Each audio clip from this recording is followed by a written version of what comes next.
You are watching WION World is One. My name is Eric Njoka. Let's head to London at the House of Commons, where the new UK Prime Minister Rishi Sunak is about to face his first Prime Minister questioning. Let's listen in to Parliament. Getting more disabled representation on company boards to drive wider cultural change in business. Well, I thank my honourable friend who's always been a passionate advocate for compassionate conservatism. We are looking at this issue very carefully. We're going to accept all the recommendations of the Homes Review for public appointments, and I would point them in the direction of the DWP progression work that we are doing. Alex Davis-Jones. Mr. Speaker, next week we come together to recognise National Fertility Week. Yesterday I had the great opportunity to meet with Fertility First. We're a fantastic charity providing information to everyone who requires fertility treatment. What more can the Minister do to ensure we get fair and equal access to fertility treatment for everyone who needs it in the UK? I thank the Honourable Lady for raising that. That's something that I'd be very happy to meet with her to discuss in due course. She will know I've only returned for a few hours, so I don't have a full answer for her, but I'm very happy to work with her on the issue. Richards. Mr. Speaker, what is the Secretary of State's response to the allegations made yesterday following her appointment by Ben Cohen of Pink News? Mr. Speaker, if I may, I know everyone wants to start PMQs very quickly, so please forgive me if my answer is a tad longer than it ordinarily would be. I'm afraid that this particular individual is someone who uses Twitter as a tool for defamation. He has even sued people in this House, like the Honourable Member for Edinburgh West. And I think he's been sued by, pardon me, the Honourable Member for Edinburgh West. What I would like to say, Mr. Speaker, as we do begin a new era of equalities, is that the Equality Act is a shield, not a sword. It is there to protect people of all characteristics, whether they're young or old, male or female, black or white, gay or straight. We are running a compassionate equality strategy, and we should not be distracted by people who use Twitter as a way to insult or accuse members of Parliament. Before we come to Prime Minister's questions, I'd like to point out the British Sign Language interpretation of proceedings is available to watch on Parliament Live TV. We start with questions to Prime Minister. In welcoming the Prime Minister, I call Dr. Alan Whitehead. Question one, Mr. Speaker. Prime Minister.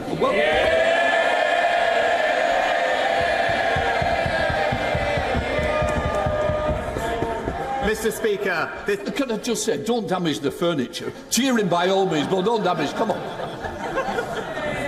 Mr. Speaker, this morning I had meetings with ministerial colleagues and others. In addition to my duties in this House, I shall have further such meetings later today. I'd like to congratulate the Prime Minister on his new post, and indeed as being the first Prime Minister of a South Asian heritage, which will be a cause of great pride among many of my constituents. I also have some pride in welcoming a fellow Saints Southampton supporter into number 10. During his prime ministerial campaigns, the last prime ministerial campaign he ran, he pledged to prohibit any development of onshore wind, which is now the cheapest form of power available to us in the country. Now he is Prime Minister. Will he change his mind on that point? Prime Minister. Well, Mr. Speaker, I thank the honourable gentleman for his kind words and look forward to seeing him at St Mary's. Although I know my friend, the Leader of the House, may have something to say about our love of Saints. Look, when it comes to energy policy, I stick by what we said in our manifesto, Mr. Speaker. The important thing is, though, to focus on our long-term energy security. That means more renewables, more offshore wind, and indeed more nuclear. That's what this government will deliver. I'm surprised, Mr. Speaker, to be asking a question, and I know you're shocked, Mr. Speaker, too, because I know that you, like many people, thought I would have already been offered a ministerial post.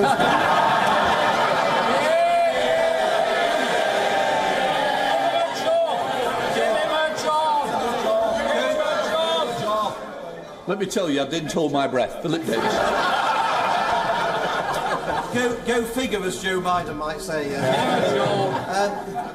Can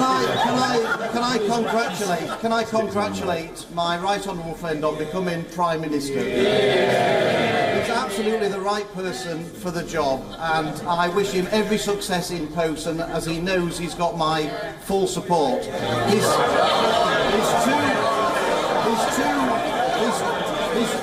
His two immediate predecessors made levelling up a key part of their agenda. Would he reaffirm his commitment to levelling up and start, as he means to go on, by approving the levelling up fund bid for Bingley in my constituency? Well, I'm grateful to my honourable friend for his warm remarks. I can confirm he must be the only person, Mr. Speaker, who texted me to say that he did not want a job in the last 24 hours. But I can give him my cast-iron commitment to levelling up, particularly in Yorkshire, which he and I share. Obviously, he'll know I can't comment on individual bids, but by the end of the year, an announcement is expected on the success, and I wish him every luck with that. Let's come to the Leader of the Opposition, Keir Starmer. Thank you, Mr. Speaker, and may I welcome the Prime Minister. The first British Asian Prime Minister is a significant moment in our national story. And it's a reminder that for all the challenges we face as a country, Britain is a place where people of all races and all beliefs can fulfil their dreams. That's not true in every country, and many didn't think that they would live to see the day when it would be true here. It's part of what makes us all so proud to be British. Was his Home Secretary right to resign last week for a breach of security? Prime Minister. Well, Mr. Speaker, can I thank the honourable gentleman for his kind and indeed generous welcome to the dispatch box. I look forward to Prime Minister's question time with him, and I know that we will have, no doubt, robust exchanges, but I hope that they can also be serious and grown up. So I look forward to it. Well, he asked about the Home Secretary. The Home Secretary made an error of judgment, but she recognised that. She raised the matter and she accepted her mistake. And that's why I was delighted to welcome back into a united cabinet that brings experience and stability to the heart of government. And let me tell you, Mr. Speaker, what the Home Secretary will be focused on. She'll be focused on cracking down on criminals, on defending our borders, while the party opposite remains soft on crime and in favour of unlimited immigration.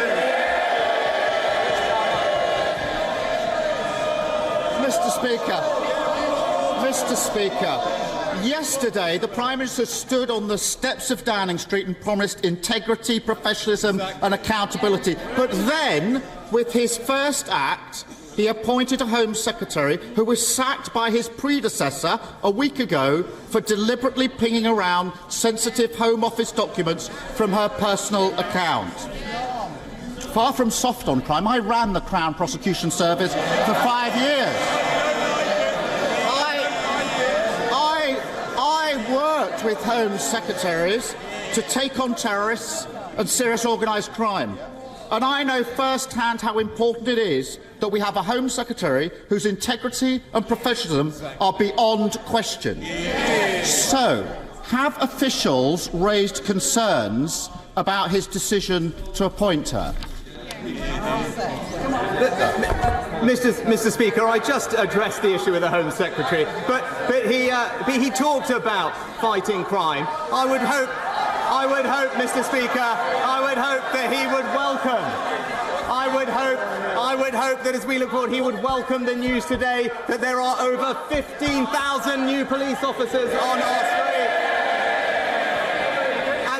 And the Home Secretary will be supporting them to tackle burglaries. While the party opposite will be backing the lunatic protesting fringe that are stopping working people going about their lives. Keir Starmer.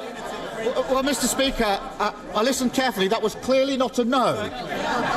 We can all see what's happened here. He's so weak, he's done a grubby deal, trading national security because he was scared to lose another leadership election. There's a new Tory at the top, but as always with them, party first, country second. Yesterday, on the steps of Downing Street, he also admitted what the whole country knows. The Tories have crashed the economy, and now somebody has to pay for their mess. I say it shouldn't be working people who've been hammered time and again by this lot, but those with the broadest shoulders must step up. Does he agree? No. Well, Mr. Speaker, the honourable gentleman talked about party first and country second. Perhaps he could explain to us why it was a few years ago he was supporting the member for Islington North.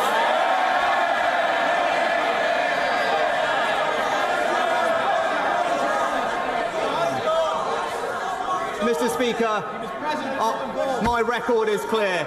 When times are difficult in this country, I will always protect the most vulnerable. That is the values of our compassionate party. We did it in COVID and we will do that again. Mr. Speaker, he says he'll protect the most vulnerable. Let's test that. The government currently allows very rich people to live here but register abroad for tax purposes. I don't need to explain to the Prime Minister how non-dom status works. He already knows all about that.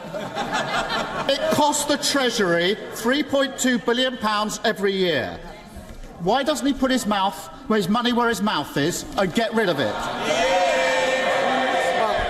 Well, Mr. Speaker, I have been honest. We will have to take difficult decisions to restore economic stability and confidence. And my honourable friend, the Chancellor, will set that out in an autumn statement in just a few weeks. But what I can say, as we did during COVID, we will always protect the most vulnerable. We will do this in a fair way. But what I can say, I am glad, Mr. Speaker, that the party opposite, the honourable gentleman, has finally realised that spending does need to be paid for. It is a novel concept for the party opposite. This government is going to restore economic stability, and we will do it in a fair and compassionate way. I know he's been away for a few weeks, but he should have listened to what's been going on the last 2. But anyway, I have to say, I'm surprised he's still defending non-dom status. He pretends he's on the side of working people, but in private he says something very different. Over the summer, he was secretly recorded at a garden party in Tunbridge Wells, boasting to a group of Tory members that he personally moved money away from deprived areas to wealthy places instead. Rather than apologise or pretend that he meant something else, why doesn't he now do the right thing and undo the changes that he made to those funding formulas? Well, Mr. Speaker, I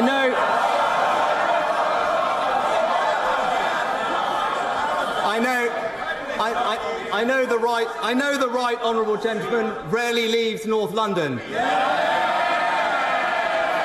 But if he does, he will know that there are deprived areas in our rural communities, in our coastal communities, and across the south, and this government will relentlessly support them, because we are a government that will deliver for people across the United Kingdom. But Mr. Speaker, he mentioned the last few weeks. I am the first to admit that mistakes were made, and that's the reason I am standing here. But that is the difference between him and me. This summer, I was being honest about the difficulties that we were facing. But when he ran for leader, he promised his party he would borrow billions and billions of pounds. I told the truth for the good of the country. He told his party what it wanted to hear.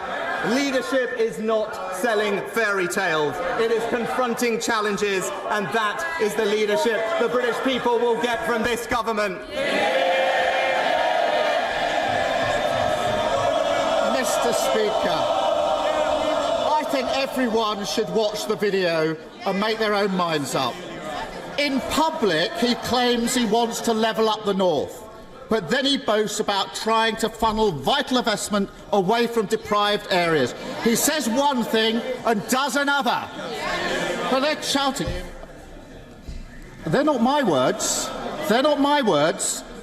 They're the words of the former chair of the Tory party, sacked yesterday for telling the truth about the Prime Minister. Even his own side know he's not on the side of working people. That's why the only time he ran in a competitive election, he got trounced by the former Prime Minister, who herself got beaten by a lettuce. So why doesn't he put it to the test, let working people have their say and call a general election?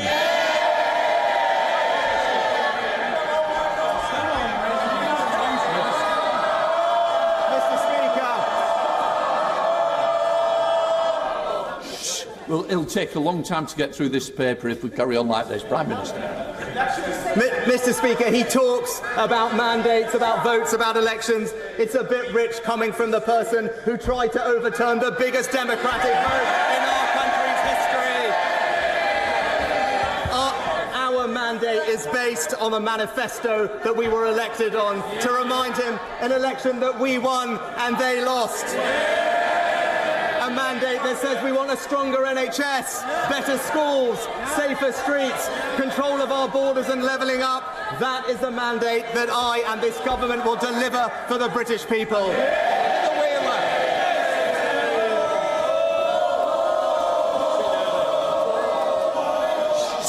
Heather's not even answering a question. You want more? Come on, Heather.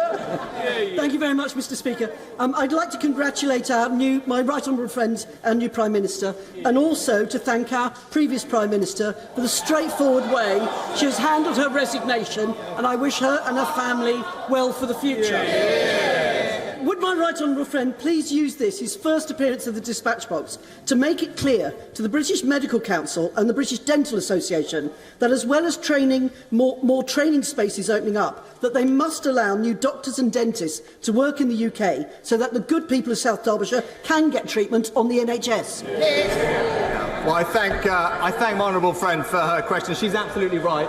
I'm pleased that there are 3,500 more doctors and over 9,000 more nurses working this year than last. But she's right, and we are working to simplify the registration for dentists in particular that are not trained here to practice here, and that's how we'll help deliver a long-term workforce plan for the NHS and ensure everyone can get the care they need. Let's come to the leader of the SNP, Ian Blackford.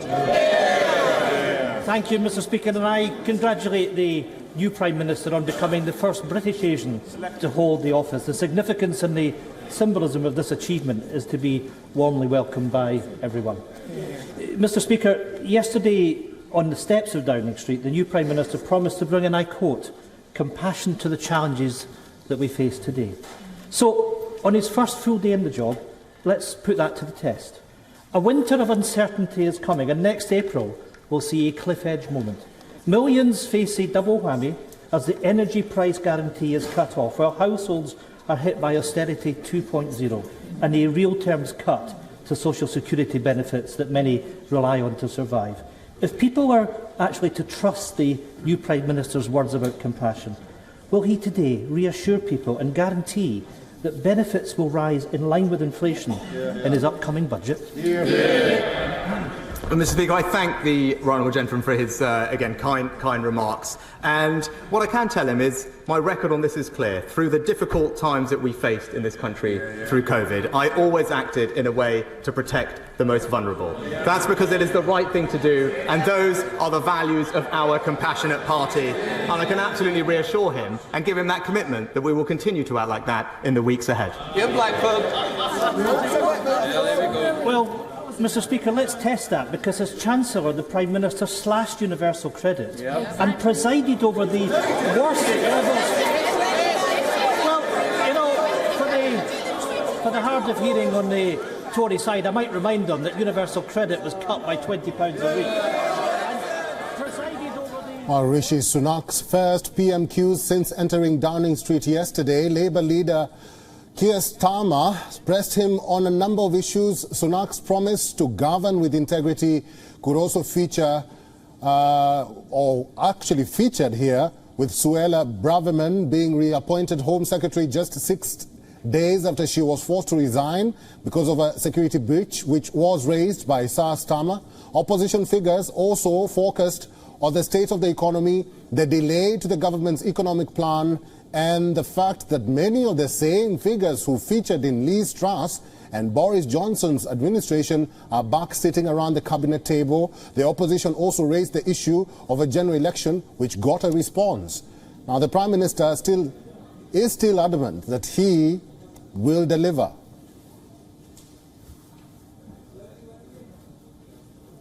WION is now available in your country. Download the app now and get all the news on the move.